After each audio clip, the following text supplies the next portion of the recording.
हरि ओम नमो नमः। सुगतान् ससुतान् सधर्मकायान् प्रणिपत्यादरतोऽखिलांश्च वन्द्यान् सुगतात्मज संवरावतारं कथयिष्यामि यथागमं समासात्। अनिरोधमनुत्पादमनुच्छेदमशाश्वतम् अनेकार्थमनानार्थम् अनागममनिर्गमम् यः प्रतीत्य समुत्पादं प्रपञ्चोपशमं शिवं देशयामास सम्बुद्धस्तं वन्दे वदतां वरम्। नमो नमः सर्वेभ्यः। संपूर्णानंद संस्कृत विश्वविद्यालयस्य तुलनात्मक धर्मदर्शन द्वारा बोधिचर्यावतारस्य व्याख्यानं पुनः प्रारभ्यते। सर्वेभ्यः नमो नमः। लंबे अंतराल के बाद उस व्यवधान से मुक्त होने के बाद हम पुनः बोधिचर्यावतार का व्याख्यान के साथ आपके समक्ष उपस्थित हैं, क्योंकि ये जो इसके 7वें परिच्छेद में हम लोग पहुँचे थे और इस ग्रंथ की समाप्ति अति आवश्यक है। इसलिए हमने विचार किया सारे मित्रों के आग्रह से कि उस पाठ को पुनः आगे बढ़ाया जाए। आज यह 24वां व्याख्यान रहेगा और भगवत कृपा से ये फिर सकुशल संपन्न होगा। आप सभी राष्ट्र एवं राष्ट्रांतर के समस्त हमारे से स्नेही स्वजन सुधी श्रोतागण सबको प्रणाम करता हूँ। समय किंचित परिवर्तित हुआ है। 5 बजे के स्थान पर 7 बजे का समय निर्धारित हुआ, जिससे ऑस्ट्रेलिया के हमारे मित्रों को कुछ कठिनाई अवश्य होगी, क्योंकि इस समय वहाँ मध्य रात्रि हो रही है और सभी देशों के लोग इसका श्रवण कर सकते हैं। अब हम अविलंब जो है पूर्व प्रसंग को पकड़ते हैं। 7वां परिच्छेद वीर्य पारमिता नाम से प्रसिद्ध है। हम पहले निवेदन कर चुके हैं कि बौद्ध दर्शन में पारमिताएं हैं। पारमिता का मतलब उस विषय में पारंगतता प्राप्त करना होता है। 10 पारमिताओं को हम बता चुके हैं। उसके बाद फिर 6 पारमिताएं वो भी प्रसिद्ध हैं, और बोधिचर्यावतार में 4 पारमिताओं को आचार्य शांतिदेव जी ने ग्रहण किया है। शांति पारमिता जो 6ठ परिच्छेद में वर्णित हो चुका है, और वीर्य पारमिता ये 7वां परिच्छेद है, और इसके बाद ध्यान पारमिता ये 8वां परिच्छेद है। उसके बाद प्रज्ञा पारमिता 9वां परिच्छेद है। उसके बाद 10वां परिच्छेद तो उसकी फलश्रुति और बोधि परिणामना करके समाप्त होता है। तो यह वीर्य पारमिता है। वीर्य पारमिता क्या है? किम वीर्य कुशलोत्साह। वीर्य शब्द से यहाँ क्या अभिप्रेत है? तो कुशल कर्मों में उत्साह बनाए रखना वीर्य है। अच्छे कर्मों को करने में उत्साह जो है बना रहे, दृढ़ता बनी रहे, इसी को यहाँ वीर्य नाम से जाना गया है। और ये किम वीर्य कुशलोत्साह, इसका भी हम निवेदन कर चुके हैं। वो 13 व्याख्यान में सुरक्षित है, इसीलिए हम उसे दोहराना नहीं चाहते। उसकी आवृत्ति भी अनावश्यक है। अब ये 24वां व्याख्यान ये 7वें परिच्छेद के 18 श्लोक से प्रारंभ होगा। 17वें श्लोक में हम बताए थे, नैवावसादः कर्तव्यः कुतो मे बोधिरित्यतः तस्मात् तथागतः सत्यम सत्यवादीद मुक्तवान। व्यक्ति को अवसाद नहीं करना चाहिए। मुझे बोधि कैसे प्राप्त होगी, मैं तो दीनहीन हूँ, असमर्थ हूँ, अनेक कमियां हैं, स्थित प्रज्ञता कैसे प्राप्त हो सकती है, मुझे मुक्ति कैसे मिल सकती है। इस प्रकार का अवसाद जो है व्यक्ति को नहीं करना चाहिए। अवसादग्रस्त व्यक्ति जो है आगे नहीं बढ़ सकता है, ऐसा तथागत ने स्वयं कहा है। ये बात हम निवेदन कर चुके हैं। अब इसके आगे आचार्य बोधिसत्व कहते हैं, तेप्यासम दम समसका मक्षिका कृमयस्तथा यैरुत्साह वसात प्राप्ता दुरापा बोधिरुत्तमा। अनेक जन्मों को स्वीकार करता है बौद्ध दर्शन भी। जैसे वैदिक परंपरा में अनेक जन्मों को स्वीकार किया जाता है, वैसे ही 84 लाख योनियों की चर्चा वहां भी है। तेप्यासम दम समसका कृमयः, वो भी कभी दम्स थे, मच्छर बने थे, कृमि बने थे, जानवर बने थे, अनेक प्रकार की योनियों में भटकते रहे। तई उत्साह बसात प्राप्ता दुरापा बोधिरुत्तमा, लेकिन उन्होंने उत्साह कभी नहीं त्यागा। जड़ भरत के प्रसंग में श्रीमद् भागवत में कथा आती है, वो एक जन्म में हिरण बने थे।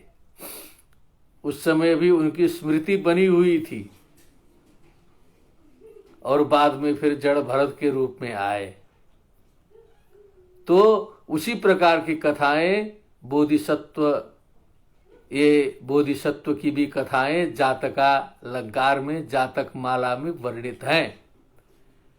तो उन्होंने जो है उस चेतना को नहीं त्यागा, चाहे किसी भी योनि में वो गए हों, अपना उनका निश्चय दृढ़ था, ये उत्साह बनाया।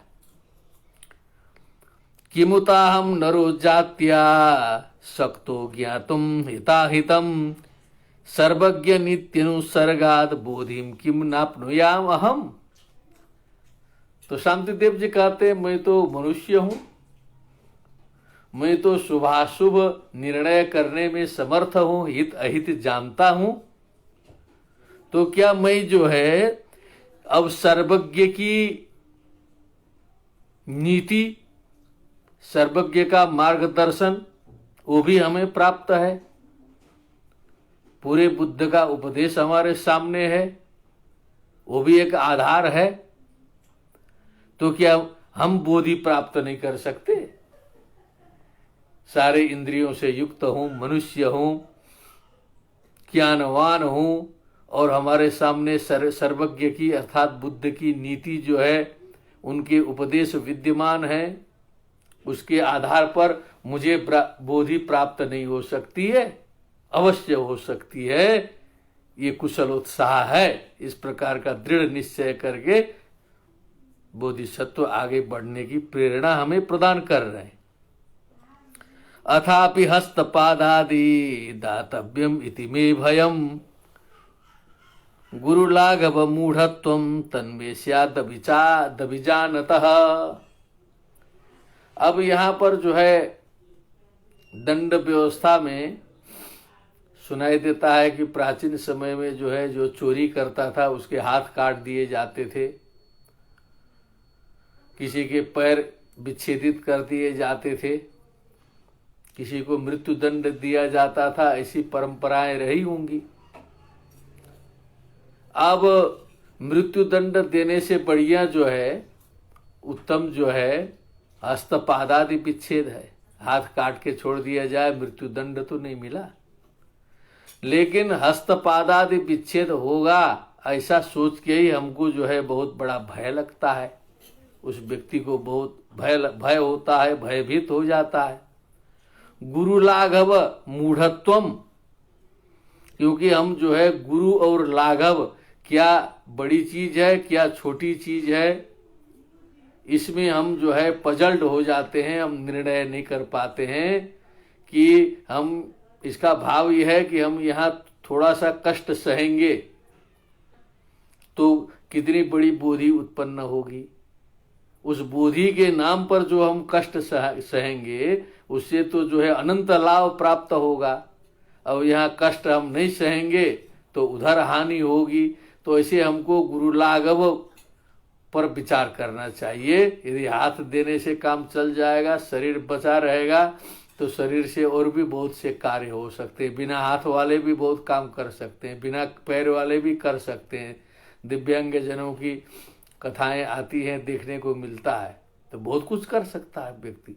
तो हमें गुरु और लाघव इसका निर्णय कर लेना चाहिए, क्या श्रेष्ठ है क्या अश्रेष्ठ है। क्षेतव्यस्तास्मि भेतव्यो दाह्य पाट्यो पिनेकसः कल्पकोटिरसंख्येया न च बोधिर भविष्यति। कितने बार हमारा छेदन भेदन होगा, कितने बार मारा जाऊंगा, कितने बार जेल में डाला जाऊंगा, कितने बार नरक जाऊंगा, असंख्य कल्पों तक जो है सो हमें कष्ट झेलते ही रहना है। लेकिन उस कष्ट झेलने से तो मुझे बोधि नहीं होने वाली है। क्या बात है, गंभीर रहस्य आया। कष्ट तो ईटा ढो रहे हैं, बालू ढो रहे हैं, सारे लोग कितना कष्ट कर रहे हैं, सारे संसार में पूरा झोंक दे रहे हैं शरीर को, जो है शरीर सुखा दे रहे हैं कष्ट करते करते। लेकिन उसका दशांश भी कष्ट उठाए तो बोधि हो जाए। इन सारे कष्टों से तो जो है सो बोधि होने वाला नहीं है, क्योंकि उधर बोधि के लिए कष्ट ही हम नहीं कर रहे हैं। न च बोधिर भविष्यति, नरक भी झेलेंगे कितने अनंत वर्षों तक जो है, तब भी बोधि प्राप्त नहीं होगी, क्योंकि उसका इंटेंशन ही नहीं है, उसका ध्यान ही नहीं है, उसके लिए हम प्रवृत्त ही नहीं है, तो हमको वो प्राप्त कैसे होगा। क्या भाव आया। इदं तुमे परिमितं दुःखं संबोधि साधनम नष्टशल्यव्यथा पोहे तदुत्पादन दुःखवत। तो ये जो बोधिचित्त प्राप्ति का जो कष्ट है, ये थोड़ा सा कष्ट है। ये उतना ही कष्ट है जैसे शल्य क्रिया कराने में कष्ट होता है। लेकिन शल्य क्रिया कराने के बाद जो आनंद होता है, तो उसके सामने वो कष्ट कुछ भी नहीं है। प्राचीन समय में तो हमें लगता है कि बेहोशी की व्यवस्था उतनी नहीं रही होगी, तो शल्य क्रिया में कुछ कष्ट होता होगा। और वर्तमान काल में भी शल्य क्रिया में कष्ट होता ही है। तत्काल भले पता न चले, लेकिन किसी का पेट चीर दिया जाए तो उसके बाद हफ्तों जो है कष्ट सहना पड़ता है, जिंदगी भर कष्ट होता ही है। लेकिन उससे जो है तात्कालिक मुक्ति मिलती है। तो उसी प्रकार जैसे रोग मुक्ति के लिए शल्य क्रिया की जाती है, उसमें जो कुछ थोड़ा मोड़ा कष्ट होता है उसको व्यक्ति सह लेता है, उसी प्रकार का स्वल्प कष्ट जो है ये बोधि चित्त की प्राप्ति में है, उससे हमें भगना नहीं चाहिए। सर्वेपि वैद्या कुर्वन्ति क्रिया दुःखैर दुःखताम् तस्मात् बहूनि दुःखानि हन्तुं सोढव्यमल्पकम्। सर्वेपि वैद्या कुर्वन्ति, सारे जितने भी वैद्य हैं, क्रिया दुःखै अरोगताम कुर्वन्ति, रोग हटाने के लिए कुछ न कुछ वो जो है वो कष्ट देते हैं, शल्य क्रिया करते हैं तो कष्ट होता है। तीता औषधि, कड़वी औषधि खानी पड़ती है। अनेक प्रकार के, कोरोना में तो कितना कष्ट जो है वैद्य लोग दे देते हैं, ये तो हम सभी अनुभव कर ही दिए हैं, दूर से देखते हैं। तो लेकिन कष्ट दे करके अरोगताम कुर्वन्ति, उनका उद्देश्य होता है कि इसकी बीमारी ठीक हो, इसे ठीक कर दिया जाए। तो इसीलिए बहूनि दुखानि हंतुम, बहुत से दुखों को समाप्त करने के लिए अल्पकम सोढव्यम, छोटा सा दुख, थोड़ा सा दुख सह लेना चाहिए। ये तो स्वतः सिद्ध बात है। थोड़ा दुख सहन करके यदि हम अनंत सुख प्राप्त कर सकते हो तो दुख सहना जो है वो लाभप्रद है, वो अच्छा है। क्रियामिमाम अप्युचिताम वरवैद्यो न दत्तवान मधुरेणोपचारेण चिकित्सति महातुरान। अब यहाँ एक बहुत रहस्य की बात कहा कि ये वर वैद्य हैं। भगवान बुद्ध क्या है, वो सामान्य वैद्य नहीं है, श्रेष्ठ वैद्य है। वो तो उतना भी कष्ट नहीं देते जो अन्य वैद्य लोग कष्ट देते हैं, उतना कष्ट भी कभी वो प्रदान नहीं करते। मधुरेण उपचारेण, मधुर उपचार देते हैं।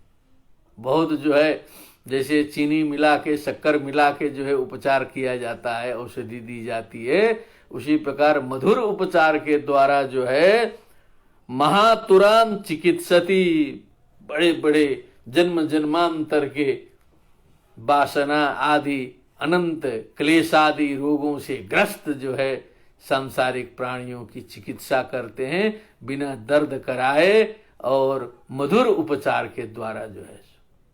ये भी बात है, यहाँ तो उतना अल्प कष्ट भी नहीं है। आदौ शाकादि दानेपि नियोजयति नायकः तत्करोति क्रमात् पश्चात् मांसान्यपि त्यजेत। सर्वप्रथम प्रवृत्ति करानी पड़ती है। अनेक प्रकार के भक्त आते हैं, सभी भक्तों के लिए एक ही प्रकार का उपदेश ठीक नहीं होता है। किसी को कुछ बताना पड़ता है। विद्यार्थी अनेक प्रकार के आएंगे, किसी को कखा सिखाना है, किसी को अयुण ऋद्रिक सिखाना है, किसी को उसकी व्याख्या बतानी है, किसी को शास्त्रार्थ सिखाना है, किसी को पंक्ति बतानी है। तो विद्यार्थी की योग्यता के अनुसार पाठन किया जाता है शिक्षा विधि में भी। उसी प्रकार आध्यात्मिक तरीके में भी, आध्यात्मिक पद्धति में भी भगवान बुद्ध को उपाय कुशल कहा गया है। वो देखते थे किस प्रकार का शिष्य है, भक्त आया है, उसको उस प्रकार का उपदेश देते थे।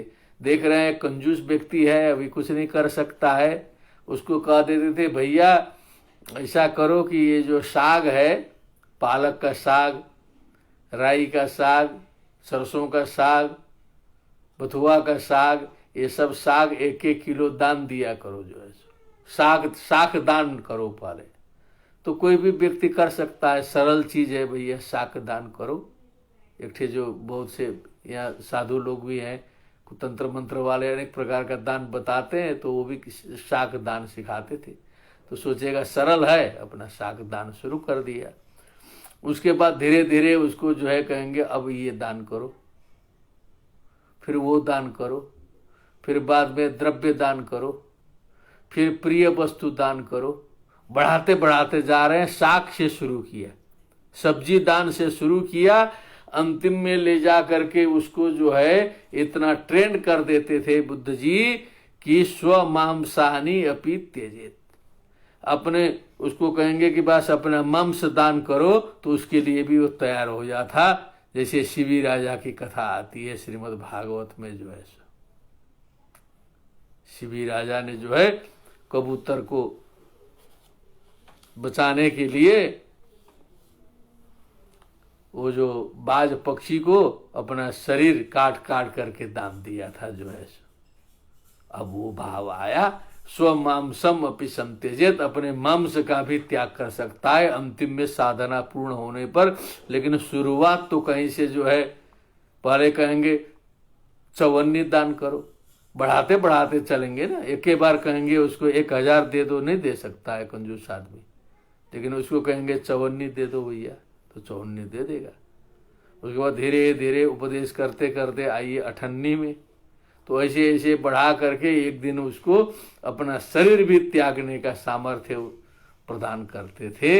ये तरीका बुद्ध का था, साधारण चीज नहीं है, क्योंकि त्रिपिटकों में सारी गाथाएं और कथाएं भरी पड़ी हैं। जो है बहुत विशाल वाङ्मय है, बौद्ध वाङ्मय जो है वो पता नहीं किस दुर्भाग्य से इस भारतवर्ष में अभी भी वो उपेक्षित है और वो ओझल पड़ा हुआ है। जो बौद्ध साहित्य है इतना विशाल है, जो तिब्बती वाङ्मय में वो सुरक्षित है। इतने ग्रंथ हैं उसमें, जो है प्राचीन ग्रंथ सारे, हमारे जो वैदिक वाङ्मय के ग्रंथों का भी उसमें जो है तिब्बती भाषा में अनुवाद सुरक्षित है। अभी समझ लीजिए कि बौद्ध दर्शन से ठीक से परिचय जो है भारतवर्ष को नहीं है। जो कुछ है तिब्बत में है और जो कुछ विदेश में होगा होगा। यहाँ तो बस 2-3 किताब, 4-5 किताबें हम लोग जानते हैं। बस बोधिचर्या अवतार है, मूल माध्यमिक कारिका है, तत्व संग्रह है, विग्रह व्यावर्तनी है, प्रमाण वार्तिक है, बस हल्का फुल्का, वो भी जो है आधा उधा मंगलाचरण पढ़ के खत्म, कुछ नहीं है समझ लीजिए। लेकिन मैं यहाँ से निवेदन कर दूं आप लोगों को, इसको आप लोग विश्वास करिएगा इस पर कि बहुत गंभीर वाङ्मय है, बहुत अधिक चिंतन मनन है, जो है शास्त्रार्थ की बहुत ऊंची स्थिति और पराकाष्ठा में जो है बौद्ध दर्शन पहुंचा था। 11वीं-12वीं शताब्दी तक जो है वो सब ओझल हो गया है, तो उसका उद्धार होना चाहिए धीरे धीरे।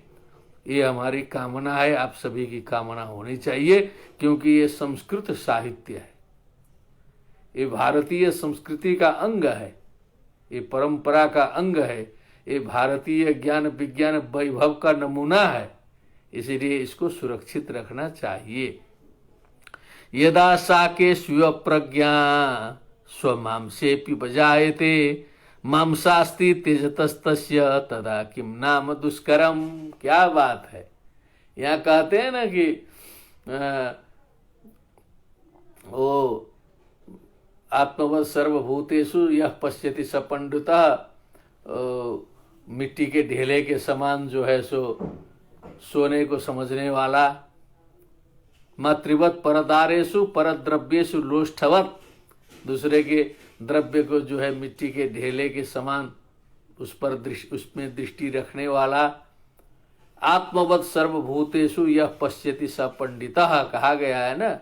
ये कहा बोधिसत्व ने, जिस दिन ये अपने शरीर पर, अपने मांस पर शाक के तरह प्रज्ञा उत्पन्न होगी कि हम समझ जाएंगे कि वो शाक और ये शाक दोनों बराबर है। मांसास्थि तेजतस्तस्य तदा किम नाम दुष्करम। उस दिन चाहे मांस का त्याग करना पड़े, चाहे अस्थि का त्याग करना पड़े, कौन सा कार्य उसके लिए दुष्कर होगा, जब वो समझ लेगा कि वो साग ये साग एक ही है, बराबर है। दधीची यहाँ प्रतिफलित हो गए। कहते तो है हम लोग जो है दधीची ने अस्थि दान किया देवताओं को, तो साधारण प्रज्ञा वाला व्यक्ति तो ऐसा नहीं कर सकता है। दधीची का दान, शिवी का दान, रंति देव की कथा, ये सारे हमारे पौराणिक वाङ्मय में भी आ रहे हैं कि नहीं। हमारे का मतलब वैदिक के, हमारे तुम्हारे भी नहीं बोलना चाहिए यहाँ, सब हमारे सब तुम्हारे। ये जो हम लोग का संस्कार है कि बुलवा देता है हमारे तुम्हारे, ये आदत ऐसे ठीक नहीं है। तो वैदिक वाङ्मय में जो है, पौराणिक वाङ्मय में जो देखा जाता है वही बोधिसत्व वाङ्मय में भी है। दधीची प्रतिफलित हो गए यहाँ पर। न दुखी त्यक्त पापत्वात् पंडितत्वान् न दुर्मनाः। त्यक्त पाप व्यक्ति कभी दुखी नहीं होता है, जिसने पापों को त्याग दिया है वो कभी दुखी नहीं होता है। पंडितत्वान् न दुर्मनाः, पंडित व्यक्ति कभी भी दुर्मन नहीं होता है, उसका कभी मूड खराब नहीं होता है, मन खराब नहीं होता है। मन खराब हो गया तो समझ लीजिए पंडित नहीं। पंडित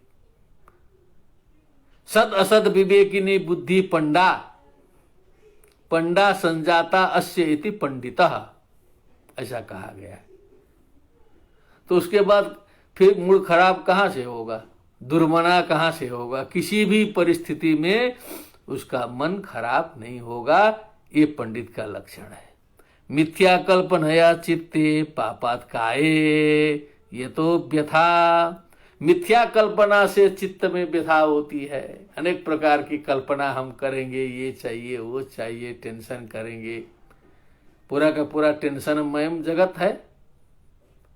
नौकरी नहीं लगी तो नौकरी की चिंता, नौकरी लग गई तो फिर जो है छोटी नौकरी लगी उसकी चिंता, और बड़ी लगी तो फिर जो है जूनियर होने की चिंता, इधर से उधर ट्रांसफर हो गया तो फिर जो 2005 से पेंशन बंद है उसकी चिंता।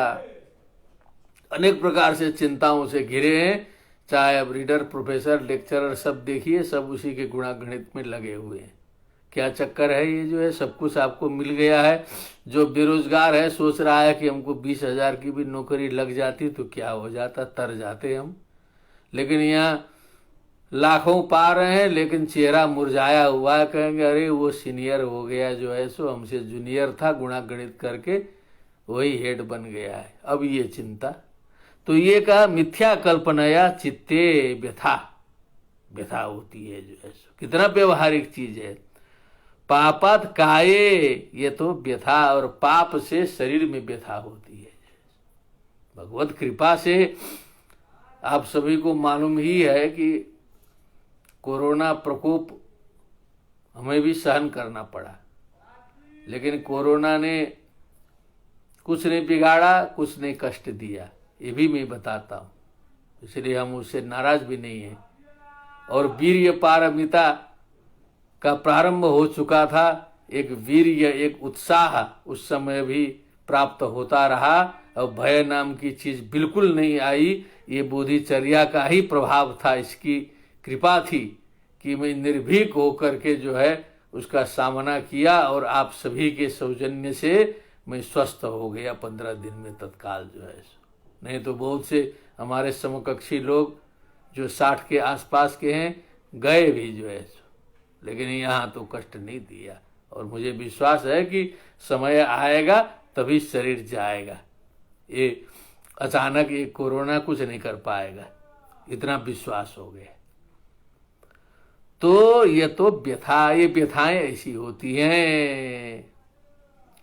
पुण्येन काय सुखिता, क्या बात है। पुण्य कर्म करने से शरीर स्वस्थ रहता है, प्रसन्न रहता है, रोम रोम प्रसन्न रहते हैं, क्योंकि हम पुण्य कार्य कर रहे हैं। बीमार होंगे तो भी हम सोचेंगे अरे आज हम मदद नहीं कर सके, आज उसकी सेवा नहीं कर सके, आज वहां जाकर के दान नहीं दे सके, आज उसका उद्धार नहीं कर सके, आज उसको जाके अस्पताल में देख नहीं सके। ये चिंता जो है उसको सताती रहती है अस्वस्थावस्था में भी। पांडित्येन मनः शुचि, क्या बात है। पांडित्येन मनः शुचि, पांडित्य से मन पवित्र होता है। तिष्ठन् परार्थम संसारे कृपालु केन खिद्यते। बोलिए सियावर रामचंद्र की जय, बुद्ध भगवान की जय। परार्थम संसारे तिष्ठम, जो दूसरों की सेवा के लिए संसार में रहता हो, जिसका उद्देश्य केवल परोपकार होता हो, ऐसा कृपालु व्यक्ति केन खिद्यते, कौन सा ऐसा हेतु आएगा संसार में जो उसको दुखित कर देगा, वह खेद को प्राप्त हो जाएगा। ऐसा कोई चीज है ही नहीं, कोई वस्तु है ही नहीं जो कृपालु व्यक्ति दुखित हो जाए। ये सब व्यवहारिक चीज है, अनुभव करने की चीज है, अंदर से महसूस करने की चीज है, केवल ये भाषण करने की चीज नहीं है, ये स्वयं में अनुभव करने की चीज है। जब इस साधना मार्ग में व्यक्ति बढ़ेगा तभी इसका कुछ न कुछ अनुभव होगा, दुनिया बदल जाएगी तुरंत, इतना सामर्थ्य है इसमें जो है। क्षपयन पूर्व पापानि प्रतिच्छन पुण्य सागरान बोधिचित्त बलादेव श्रावकेभ्यो शीघ्रगः।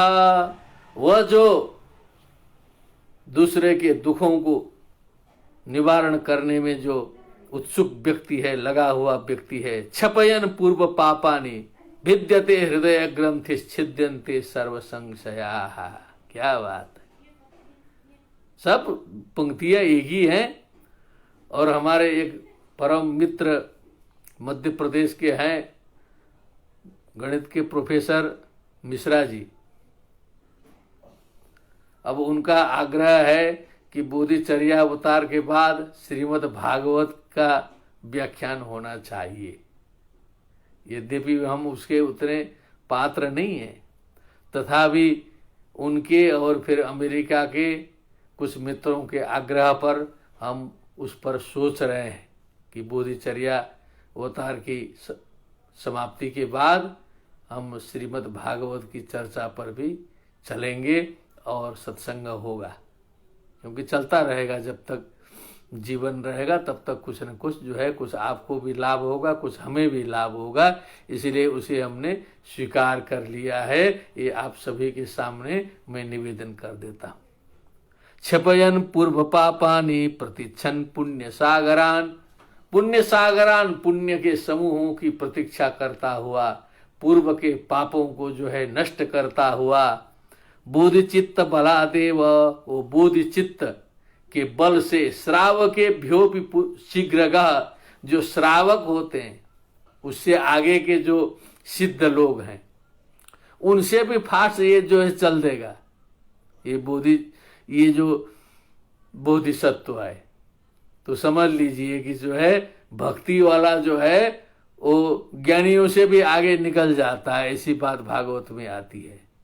विद्यते हृदय ग्रंथि छिद्यन्ते सर्व संशया क्षीयन्ते चास्य कर्माणि तस्मिन् दृष्टे परावरे, कहा गया है। यही कहा क्षपयन पूर्व पापानि, पूर्व पाप नष्ट होते हैं पुण्य कर्म से, ऐसा कहा गया है। इसीलिए जो कहा जाता है ना कि पाप नष्ट नहीं होते हैं, भोगना ही पड़ता है, तो जो शुरू किया हुआ कर्म है, प्रारब्ध कर्म है, बस वही जो है भोगना पड़ता है। नहीं संचित क्रियमाण जो है, नहीं तो जो प्रारब्ध है संचित हैं, जो स्टोर हाउस में बैठते हैं, पूरा स्टोर हाउस में आग लग जाती है। ये वैदिक परंपरा हो, बौद्ध परंपरा हो, यही मानती है। जो है पूरा जल जाएगा, इसलिए खत्म हो जाएगा उसका जो है। ज्ञान होते ही, ज्ञान दीपिते, ज्ञान रूपी अग्नि के प्रज्वलित होते ही सारे पूर्व संचित कर्म विनष्ट हो जाते हैं। एवं सुखात सुखम गच्छन् को विषीदेत सचेतनः बोधिचित्त रथम प्राप्य सर्वखेद श्रमापहम। क्या बात है, सुखात सुखम गच्छेत, सुंदर साधन से सुंदर लक्ष्य की प्राप्ति। महात्मा गांधी जी ने कहा कि साधन भी पवित्र हो और साध्य भी पवित्र हो। पवित्र साधन से पवित्र साध्य की प्राप्ति। सुख से सुख की ओर जा रहा है, दुख से सुख की ओर भी नहीं जाना पड़ रहा है। पूरा सुख ही सुख हो गया, पूर्णमदः पूर्णमिदं की स्थिति में पहुंच गया। को विषीदेत सचेतन, ऐसा सचेतन व्यक्ति, ज्ञानवान व्यक्ति कौन विषाद को प्राप्त होगा। बोधिचित्त रथम प्राप्य सर्वखेद श्रमापहम, अब उसको संसार रूपी अरण्य में दौड़ने के लिए तो बोधिचित्त रूपी रथ मिल गया। बोधिचित्त रूपी रथ में बैठ करके वो तो आनंद से जो है श्रमापहम है, एकदम जो है श्रम को मिटाने वाला जो है आनंददायक बोधिचित्त रथ है, उसमें बैठा है तो पूरा संसार के कांतारों में जो है सो वो एकदम निर्भय रूप से विचरण कर सकता है। कहीं भी उसको कष्ट नाम की चीज नहीं होगी। छंदस्थाम रति मुक्ति बलम सत्वार्थ सिद्धये छंदम दुख भयात कुर्यात अनुशंसां भावयन। अब ये थोड़ा सा गंभीर पद्य आया है। अब इसमें 4 बातें बताइए, छंद, स्थाम, रति और मुक्ति, 5 हैं। बलम भी है। बलम माने सेना, हमको सेना तैयार करनी है, फौज बनानी है, बटालियन बनाना है। क्या करना है, किसकी सेना है। छंद, छंद माने कुशल कर्मेच्छा, पहले तो हमारे मन मस्तिष्क में अच्छे कर्म करने की इच्छा उत्पन्न हो। जीवों के दिमाग में ये तो आए कि हमें अच्छा कार्य करना है। नंबर 1, ये बहुत गंभीर चीज है। इतना आ जाए तो समझ लीजिए कि सुधरना शुरू हो जाए। स्थाम, ठीक है, इच्छा हो गई, फिर स्थाम मने जो इच्छा हुई उसमें दृढ़ता होनी चाहिए। ऐसा नहीं है कि इच्छा हो गई, इच्छा मिट गई, दृढ़ता नहीं रही, गया काम से। इच्छा हो कुशल कर्मों की, उसमें दृढ़ता हो। रति, रति क्या है? सत्कर्म में आसक्ति हो। रति, अच्छे कर्मों में रति हो, प्रेम हो, आसक्ति हो सत्कर्मों में। सत्कर्म देखते ही जो है उसमें आसक्ति हो जाए। मुक्ति,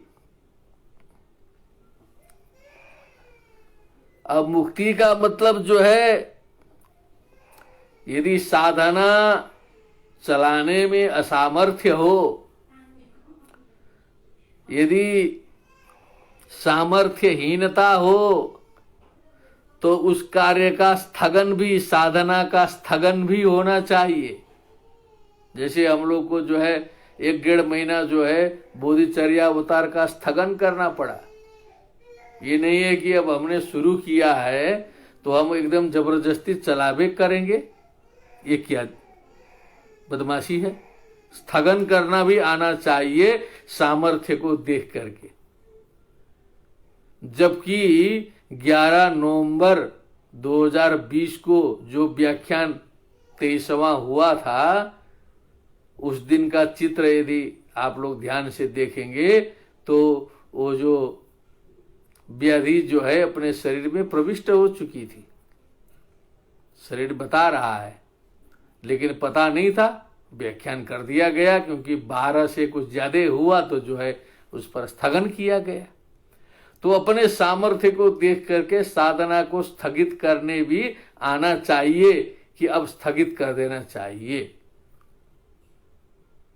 सामर्थ्य को देख करके अब इसका अर्थ कहीं जाएगा, पूरा राजनीति में भी जा सकता है, पूरे दिल्ली के आंदोलन में भी जा सकता है। सब लोग को सोचना चाहिए कि कब स्थगित करना है। अब इसके बाद आया बलम। बलम माने बस इतनी सेना लेके चलना है, इतना अपने पास हमेशा होना चाहिए। और अनुशंसांश्च भावयन, अनुशंसांश्च भावयन माने पुण्य की भावना से युक्त होकर के इतनी सेना लेके चलना चाहिए। अनुशंसा माने यहाँ बताया पुण्य भावना, ये अर्थ किया है विद्वानों ने जो है।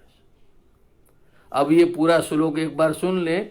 छंदस्थाम रति मुक्ति बलम सत्वार्थ सिद्धये, सत्वाह जीवा तेषाम अर्थ सिद्धि, सत्वार्थ सिद्धि तस्यै सत्वार्थ सिद्धये।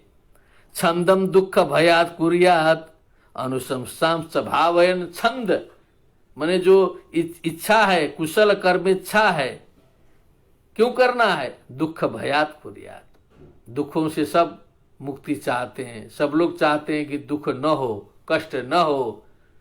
तो फिर जो है कुशल कर्म इच्छा करो भैया, अच्छा काम करना शुरू करो, देखो दुख तुम्हारा मिट जाएगा। तुम तो वही सुई की फाली की चोरी करे सुई का दान। छत पर चढ़कर लौकत है, कब आवत है विमान। तो ये प्रवृत्ति जब तक रहेगी तब तक दुख छूटने वाला नहीं है। दुख भयात छंदः कुर्यात्। एवं विपक्ष मून्मूल्य यतेतुत्साह वृद्धये छंदमान रति त्याग तात्पर्य वसिता बलैहि।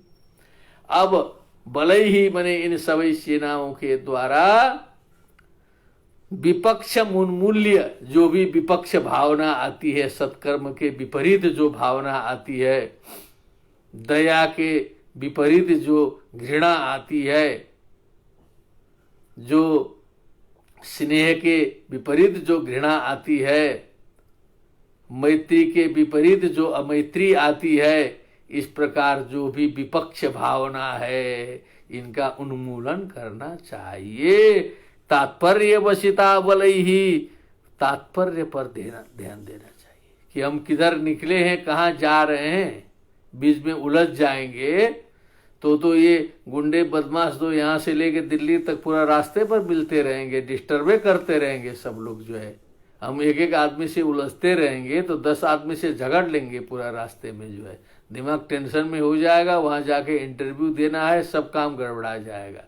उधर ध्यान देना है, इग्नोर करते चलिए, आराम से चलिए जो है, उलझिए मत कहीं छोटी मोटी बातों पर जो है।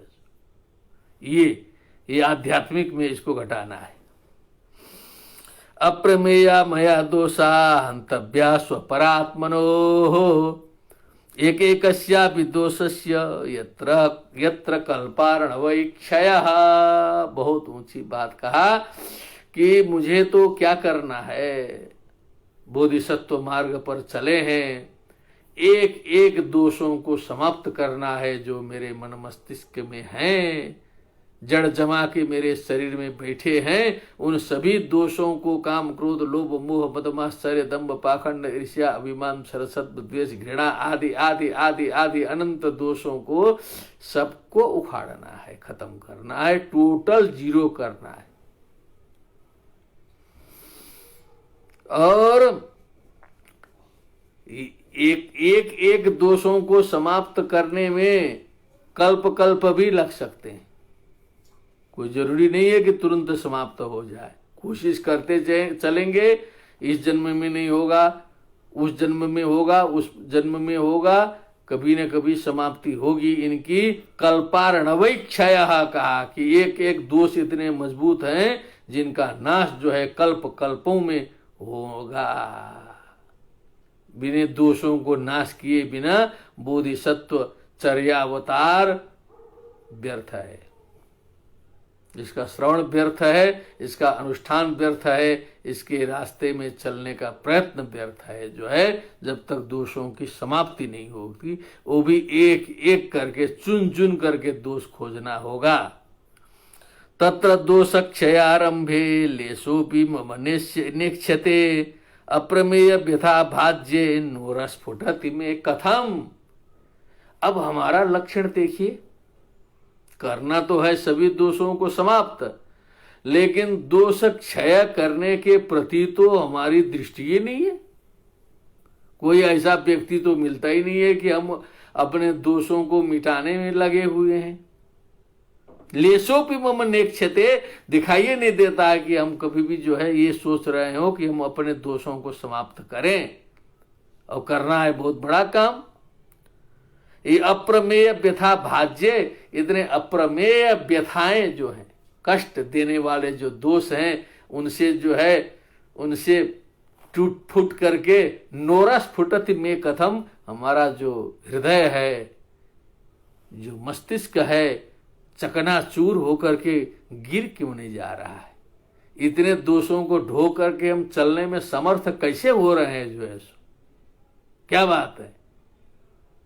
इतने दोषों की संख्या है कि हमारी छाती फट जानी चाहिए, हमारा मस्तिष्क फट जाना चाहिए, लेकिन क्या दाढ़ है दिमाग की, और छाती कितना मजबूत है। नोरस फुटति में कथम, मेरी छाती फूट नहीं रही है। गुणामयार्जनीयाश्च बहवः स्वपरात्मनो तत्रैकैक गुणाभ्यासो भवेत् कल्पार्णवैर्नवा।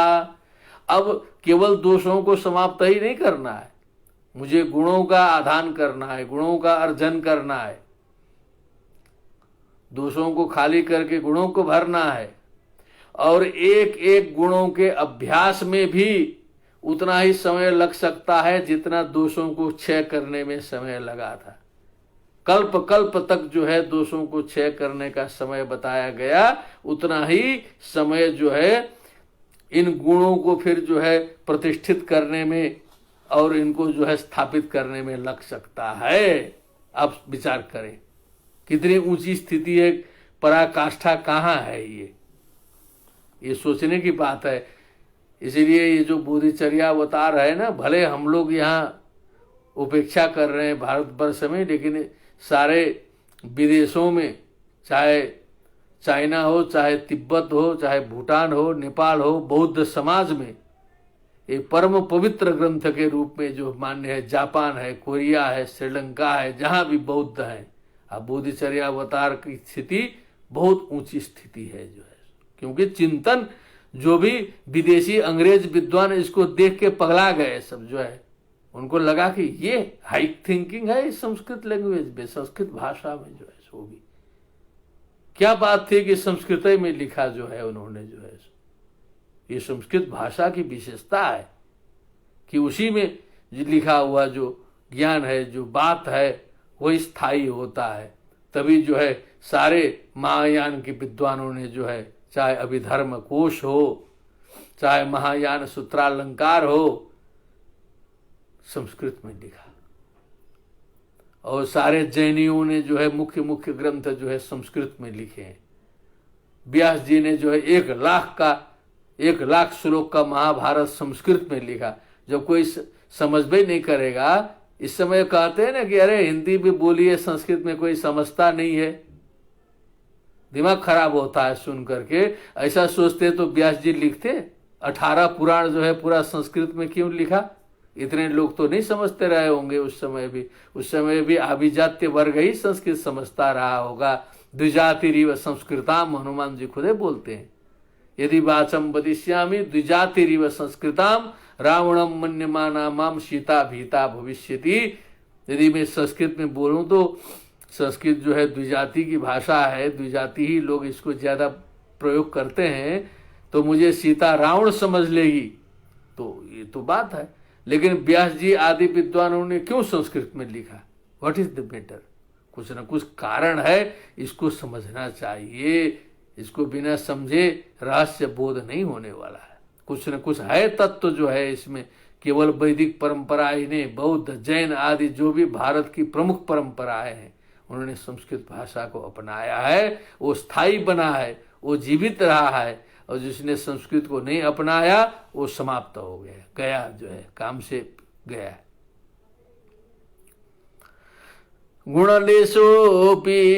गुणलेशेऽपि नाभ्यासो मम जातः कदाचन वृथा नीतं मया जन्म कथंचित् लब्धमद्भुतम्। अब बोधिसत्व सोचते हैं कि अब ये स्थिति है, उसमें गुणलेश का भी हमने अभ्यास नहीं किया, हमने कुछ प्रैक्टिस नहीं किया एक गुण को भी बढ़ाने का, स्थायी करने का।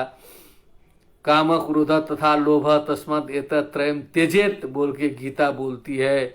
न तो तीनों त्याग सके, न तो सत्य का पालन हो सका, न तो शास्त्रों का अभ्यास हो सका, गुण का लेश भी जो है मुझ में नहीं है।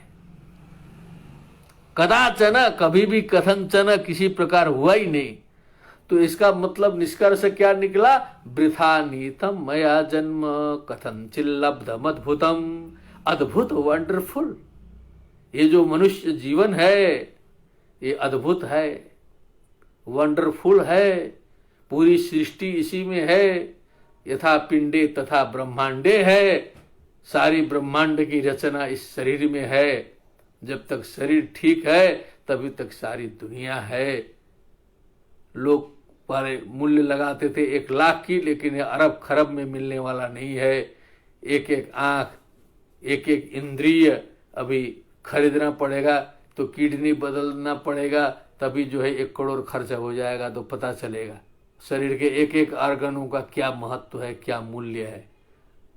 और वृथा नीतम मया जन्म कथंचित लब्धम, किसी प्रकार 84 लाख योनियों में भटकते भटकते, कुकर सुकर योनियों में भटकते भटकते, ये अद्भुत बोला है इस मनुष्य जीवन को। अद्भुत, एकदम विचित्र ये पाया था।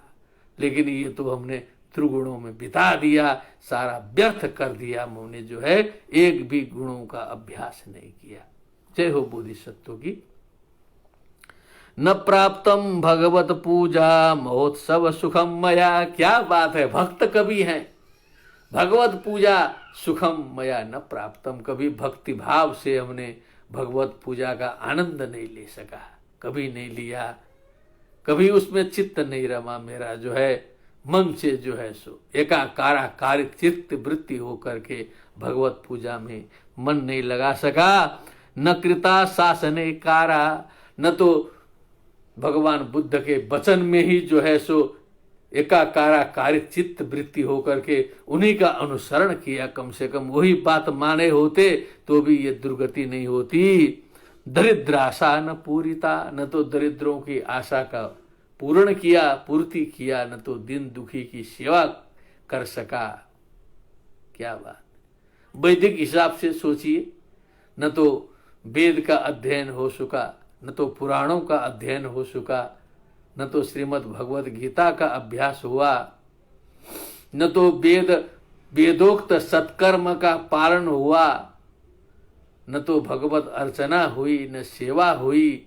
करेंगे करेंगे करेंगे करेंगे बोलते बोलते जीवन बीत गया, जैसे आराम हो गया अंतिम में। दरिद्र आशा न पूरिता, न तो दरिद्रों की आशा पूर्ति कर सके। भीतेभ्यो न भयम दत्तम, न तो किसी भयभीत को जो है अभय प्रदान कर सका। आर्ता न सुखिता कृता, न तो आर्त जो आर्ता विषण्णा विशिथिलाश्च भीता, ऐसे लोगों को शरण दे सका आर्त को।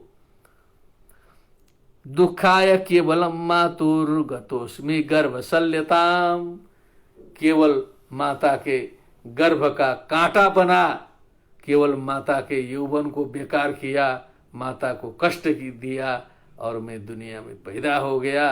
बेकार है मेरा जन्म, जो है बेकार है।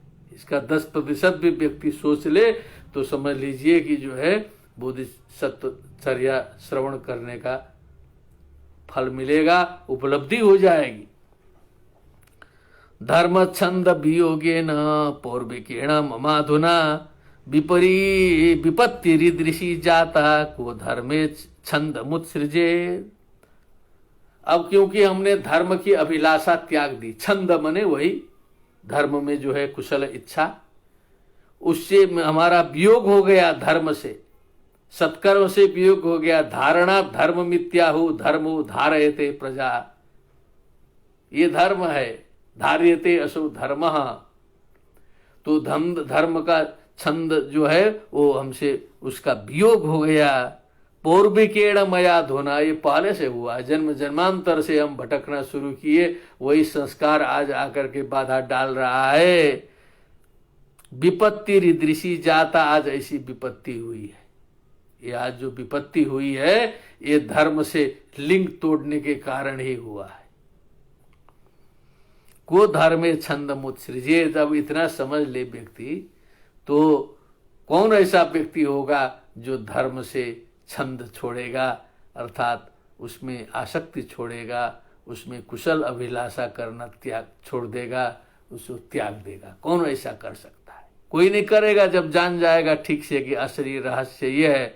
हम तो दूसरे के माथे पर थोपने के निपुण हैं इस समय, तो कहते हैं कि उसके चलते हमको ये कष्ट हुआ है, पिताजी माताजी ने ठीक से हमको जो है गाइडलाइन नहीं दिया, ठीक से पढ़ाया नहीं, हमारे गार्जियन लोग गड़बड़ हैं, ऐसा कर दिया वैसे कर दिया, सोसाइटी ठीक नहीं है, सरकार ठीक नहीं है, सब कर दिया करके हम जो है अपनी गलती पूरा समाज को थोपते हैं, मरते हैं, जो है इसी में जो है निपुण है इस समय वर्तमान जो भारतवर्ष के लोग हैं, अधिकतर यही है जो है।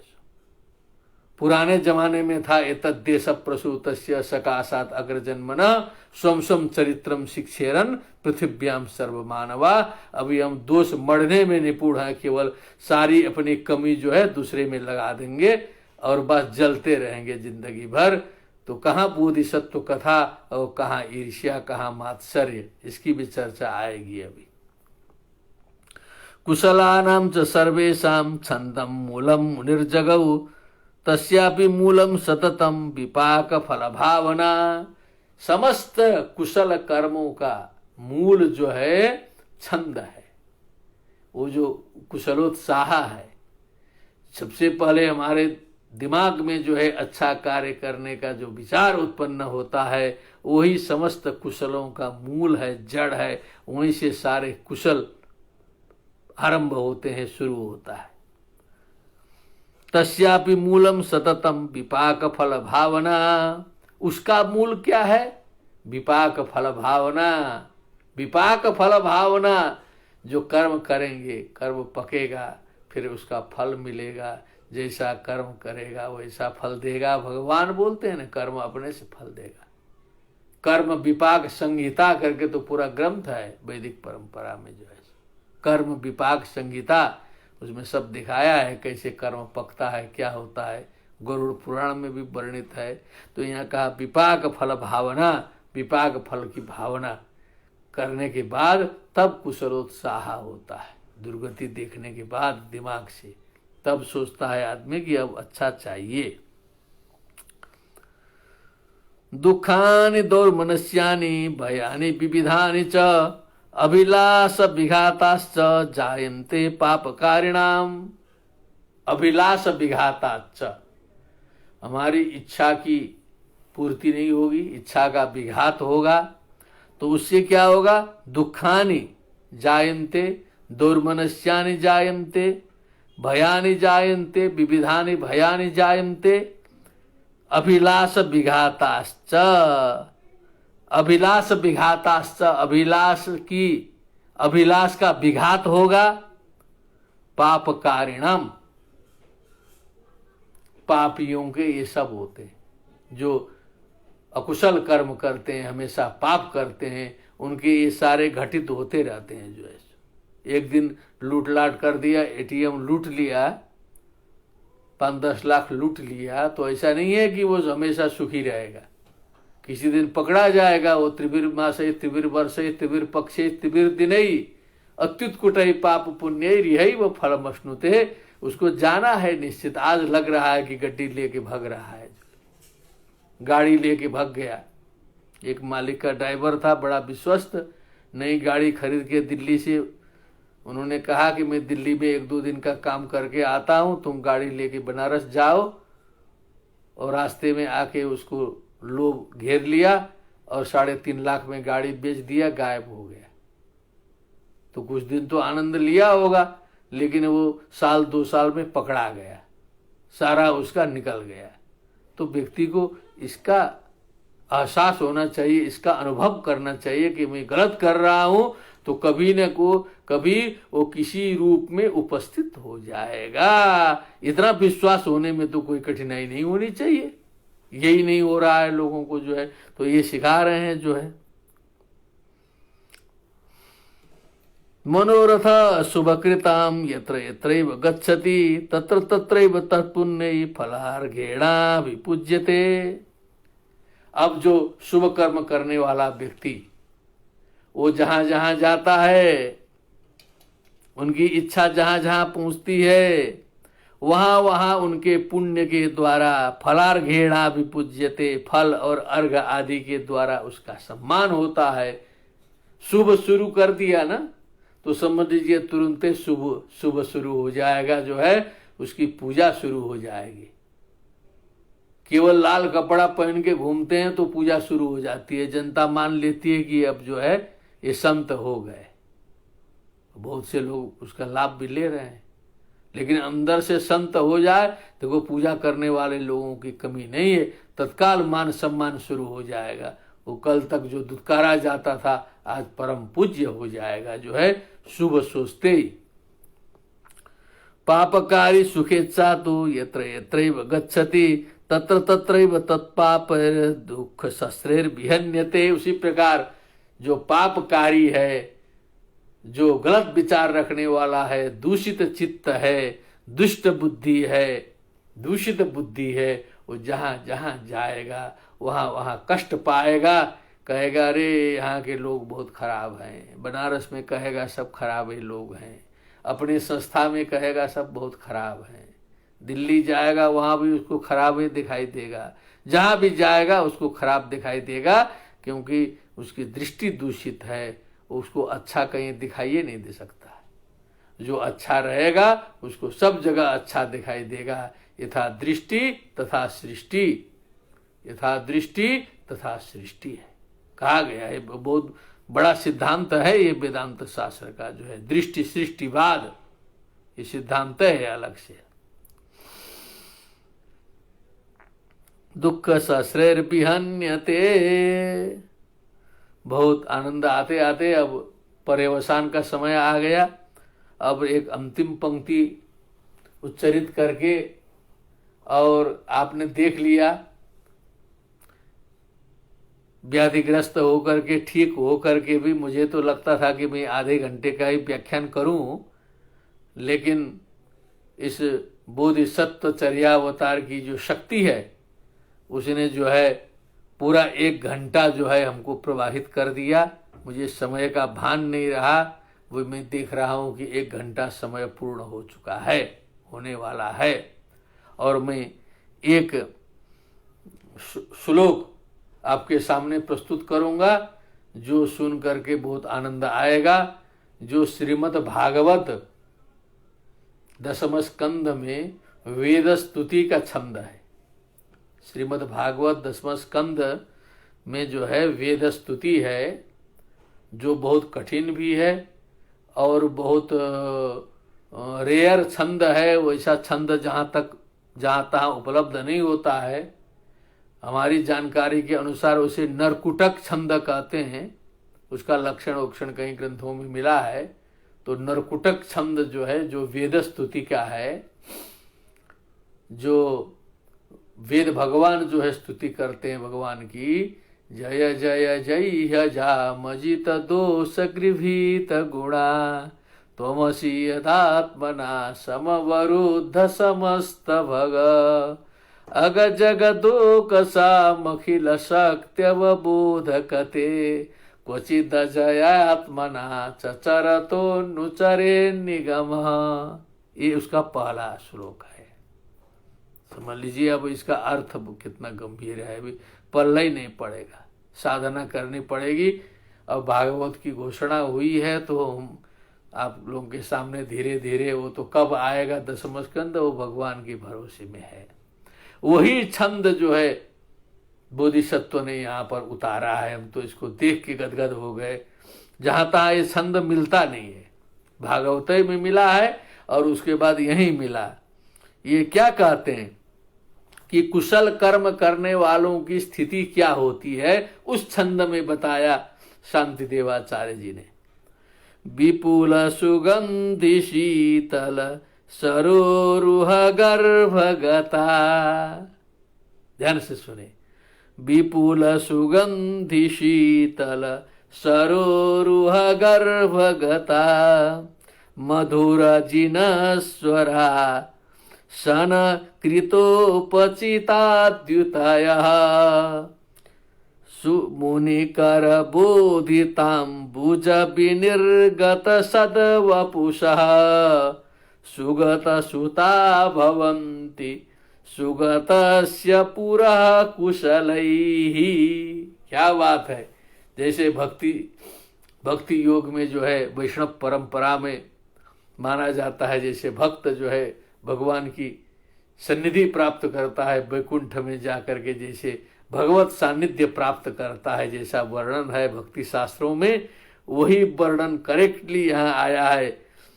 सुगत सुता भवन्ति सुगतस्य पुरः कुशलैः, कुशल कर्म भी ही, अच्छे कर्म करने वाले, सुगत सुताः अर्थात बोधिसत्वाः बुद्ध पुत्राः सुगतस्य पुरः भवन्ति, भगवान बुद्ध के सामने जो दिव्य भगवान का जो दिव्य स्वरूप है परलोक वाला, उसके सामने विराजमान होते हैं। कुशल कर्मों से उस दिव्य धाम में पहुंचते हैं, सुखावती में। सुखावती उसका नाम है, बौद्ध दर्शनों में आया है। मुनिकर बोधिताम्बुज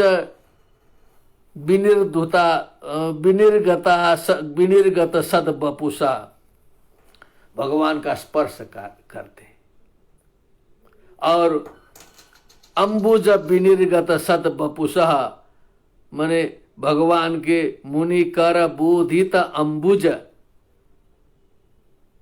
और विनिर्गत सद्वपुषः विपुल सुगंधि शीतल सरोरुह गर्भगता, माने सुगंध से परिपूर्ण, सरोरुह माने कमल के अंदर विद्यमान जो सुगंध है, मधुर जिन स्वरासन कृतोपचित, मधुर भगवान के मधुर मधुर स्वर से गुंजायमान जो है, जो वाणी है, जिनको सुनने के बाद उनकी द्युति जो है और जो है उपचित द्वितया माने द्युति बढ़ जाती है, तेजस्वी हो जाती है, और भगवान का जो है कोमल कर स्पर्श प्राप्त करते हैं। भाव में आइए, भक्ति में जो है भगवान की सन्निधि प्राप्त करने पर जो जो आनंद होता है, अत्यंत रमणीय वातावरण है, उसमें भगवान का सानिध्य मिला है, उनका कर स्पर्श मिला है, उनका एक प्रकार से पार्षद जिसको कहते हैं, पार्षद के रूप में जो है सुगत सुत जो है वो बुद्ध के सामने पहुंच करके शोभायमान होते हैं। इस प्रकार की स्थिति कुशल कर्मों से होती है। पहुंचाया वहीं पर भक्त ने, क्योंकि टेक्निक तो वही है। वैसे ही जो है शैव मार्ग से जो है भगवान शंकर के पास में जो है शैव सिद्धांत पहुंचाता है, भगवान विष्णु के पास में जो है वैष्णव सिद्धांत पहुंचाता है, और जो राधे राधे परिवार जो है भगवान श्री कृष्ण के गोलोक धाम में पहुंचाता है, वैसे जो है बोधिसत्व जो है बुद्ध के पास में पहुंचा रहे हैं। स्थिति सब वही है, एक ही चीज की अनेक व्याख्याएं हैं। एकम सद विप्रा बहुधा वदंती, यह भी श्लोक बहुत वेद स्तुति की टाइप है, बहुत गंभीर है, लेकिन हमने इसका भाव जो है संक्षिप्त रूप में वर्णन कर दिया कि अच्छे वातावरण युक्त स्थान में भगवत सन्निधि जो है वो भगवान के भक्त, उनके पुत्र कुशल कर्मों से प्राप्त करते, कुशल कर्मों से कुशल स्थान की प्राप्ति। इसी के साथ में ये जो 44वां पद्य जो है आज पहुंचा है, और जो भी आप सभी सहृदय श्रोतृगण इतने अंतराल के बाद में उपस्थित हुए, हमारे विश्वविद्यालय के सम्माननीय कुलपति जी, उनका भी परम स्नेह रहता है और बहुत उत्साहित करते हैं ऐसे कार्यों के लिए। और सारे हमारे विश्वविद्यालय के आचार्यगण, छात्रगण सहित देश विदेश के समस्त जो इसके अनुरागी हैं, सबको मैं प्रणाम करता हूं। और पुनः जो है ये कल सायंकाल 7 बजे उपस्थित होंगे। जब तक बहुत बड़ा व्यवधान नहीं आएगा तब तक बीच में इसका भी व्यवधान नहीं होगा, और कुछ कार्यांतर के कारण कहीं कुछ व्यवधान होगा तो आप लोग को सूचना दे दी जाएगी। आज इसी के साथ में इसका उपसंहार करते हैं। सर्वे भवन्तु सुखिनः, सर्वे सन्तु निरामयाः, सर्वे भद्राणि पश्यन्तु, मा कश्चित् दुःखभाग् भवेत्। पूर्णमदः पूर्णमिदं पूर्णात् पूर्णमुदच्यते, पूर्णस्य पूर्णमादाय पूर्णमेवावशिष्यते। ओम शांति शांति शांति। नमो नमः।